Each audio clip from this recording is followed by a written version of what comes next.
So here's the thing about brain injury. When I snapped my ACL playing 3 games of touch rugby on the trot, everyone got that.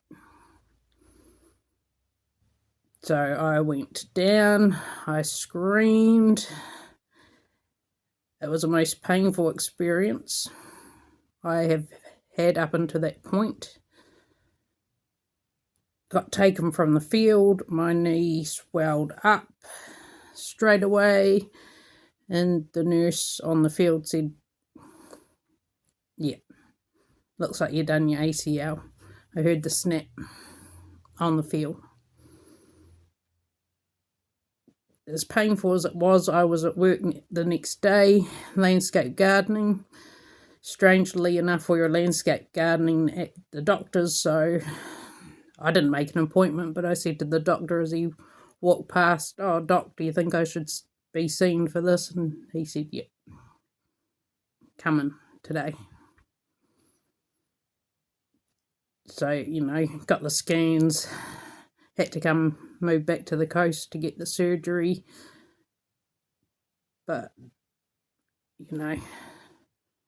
you go on crutches, you're seen, and this, no one sees it.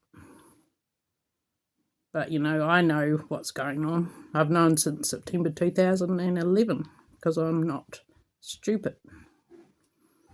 I diagnosed myself with hemochromatosis, a hereditary disease passed down by my dad's side of the family. They all died because of it, misdiagnosed. I diagnosed my uncle Billy Austin with cancer in his eye, when even the eye specialist couldn't figure it out. Like I said, I'm not stupid. When my auntie Dora was misdiagnosed by the people in mental health, and they drugged her and shock treated her to death.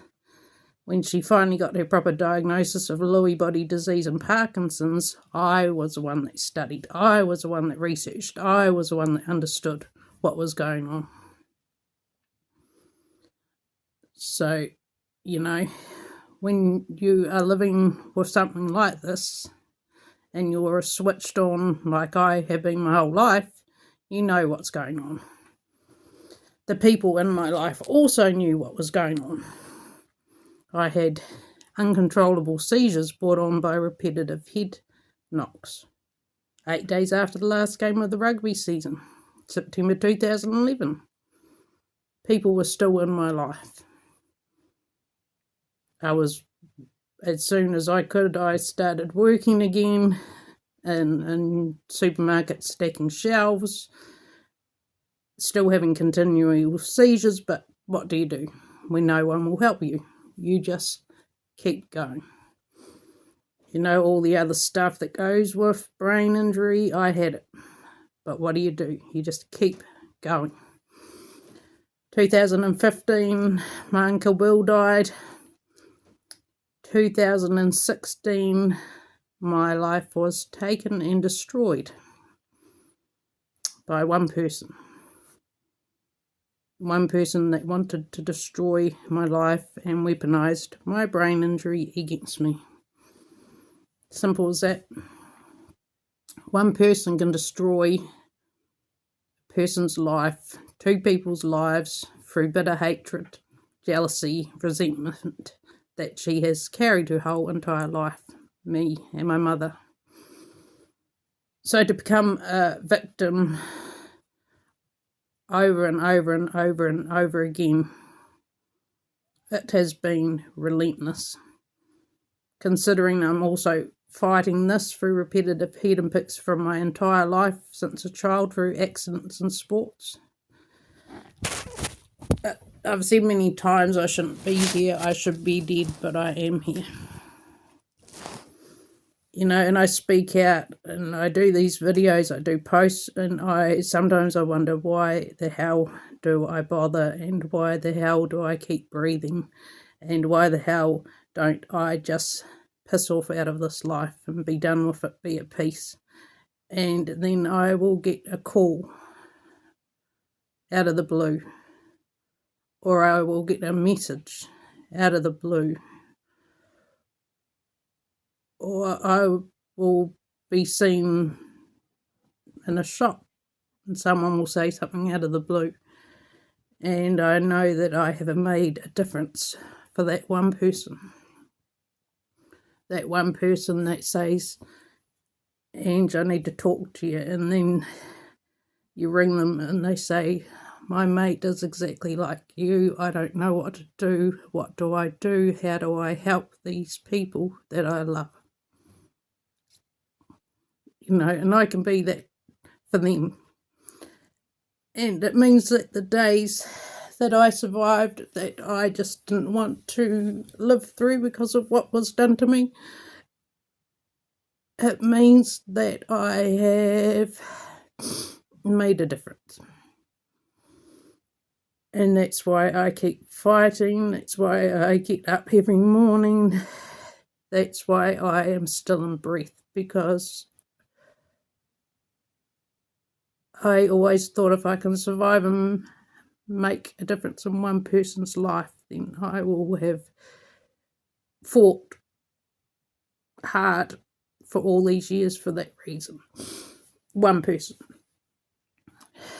And I have had people that I know personally that were fighting hard, and they didn't make it, and that just breaks me. And every time I have someone that I know that is so close to that edge wanting to jump, that breaks me. But I just, like everyone, it doesn't matter what situation you're in, if you can be something for someone else, if you can get someone through something, if you can just keep in breath for one more day, like this kind of life, it's second by second, minute by minute, hour by hour, day by day. There's no looking ahead to 10 years or 5 years. It's basically, am I going to get through to another day?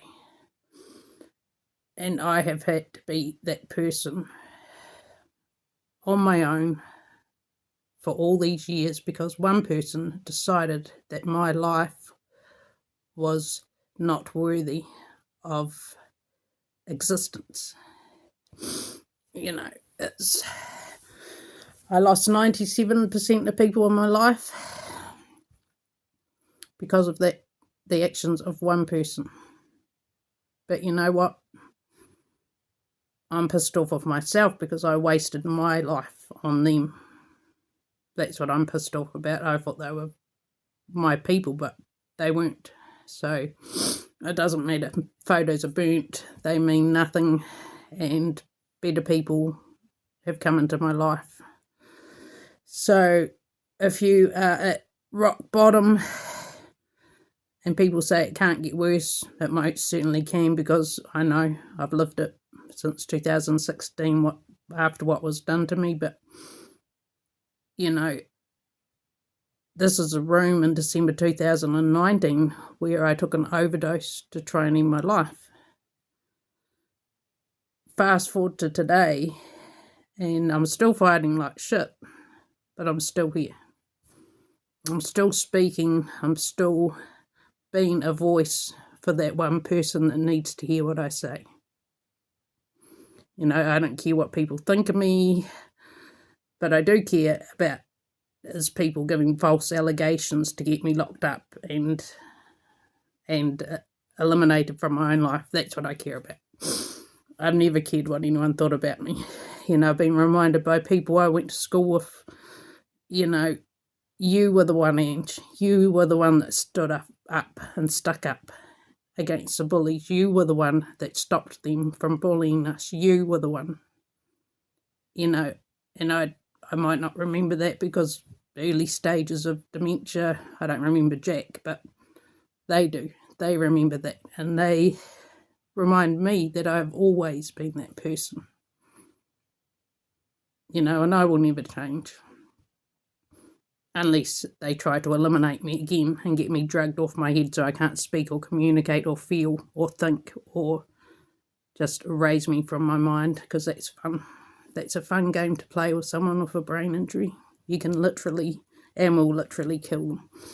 So please, if you know someone with a brain injury, do not, and I repeat, do not weaponise that injury against them for your own gain. Do not destroy their life just because you want to, because it's just shit. It is the most horrific, trauma-based thing I've been through, and I've been through a lot of my life, but the evil, like I said, I should be a cop case, I should be dead, I should be a raving lunatic after what was done to me, but I'm not, so there you go. I'm sure my family that are in heaven, Dad, Dor, Bill, Eiley, even Pat, Kathy, Mary, they will all be proud as shit that I'm still fighting, that I'm standing up against the person who tried to end my life and that is destroying my mother's life as we speak. My mother is now not even able to be my mother. She hides from people. She can't. She's just. That's what these people do. They just erase who you are for their own. I don't know. Anyway, if you are going through a shitstorm, just know that it will get worse. Way worse, especially if you have got a woman trying to just obliterate you from your life. They are just some kind of fucking special crazy. Kia kaha.